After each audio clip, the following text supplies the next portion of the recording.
Assalamualaikum warahmatullahi wabarakatuh. Perkenalkan, nama saya M. Abdillah dengan NIM 122370156.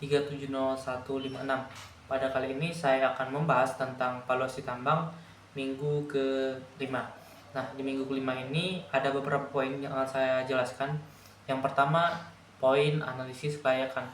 Tentunya dalam sebuah proyek pertambangan harus dikaji secara mendalam kira-kira apakah hasil pertambangan itu menguntungkan atau tidak. Nah, maka di analisis kelayakan ini membahas tentang itu. Selanjutnya masuk ke perhitungan IRR atau Internal Rate of Return.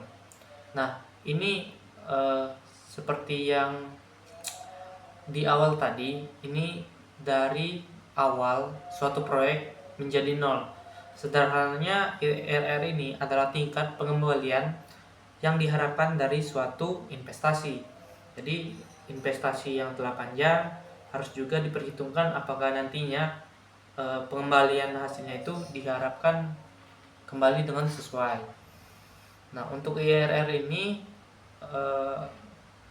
jika biaya tinggi atau tingkat bunga yang dibayar untuk mengenai dana, maka proyek dianggap layak. Dan juga sebaliknya, jika IRR ini rendah dari biaya modal, maka proyek tidak layak. Maka pengembalian diharapkan tidak mencukupi untuk menutupi biaya modal. Jadi harus diperhatikan untuk kedua hal ini, maka harus dihitung ataupun disesuaikan dengan hal yang pertama untuk ke tahap selanjutnya. Nah, tahap selanjutnya yaitu perhitungan NPV atau Net Present Value.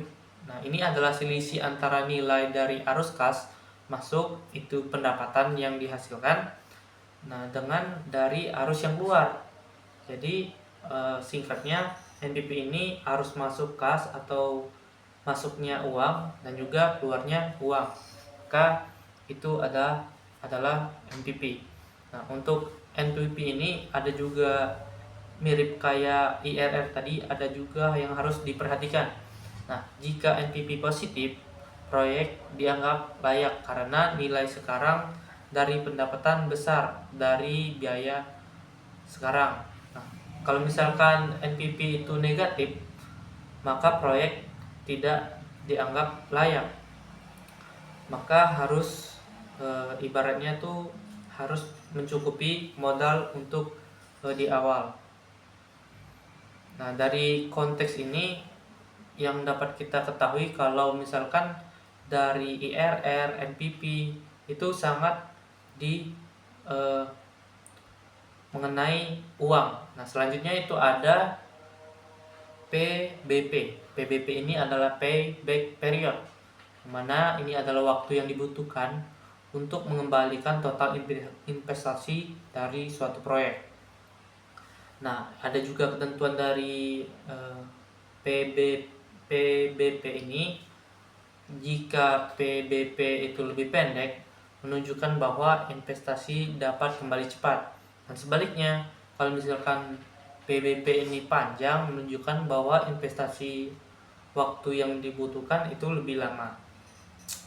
Nah, dari konteks ketiga ini sama-sama penting karena kalau untuk tadi menunjukkan tingkat keuntungan yang diharapkan dari suatu proyek pertambangan, kalau NPV itu menunjukkan nilai tambah yang dihasilkan oleh proyek, sedangkan yang terakhir adalah PBP itu menunjukkan seberapa cepat investasi yang dapat kembali untuk mengurangi risiko.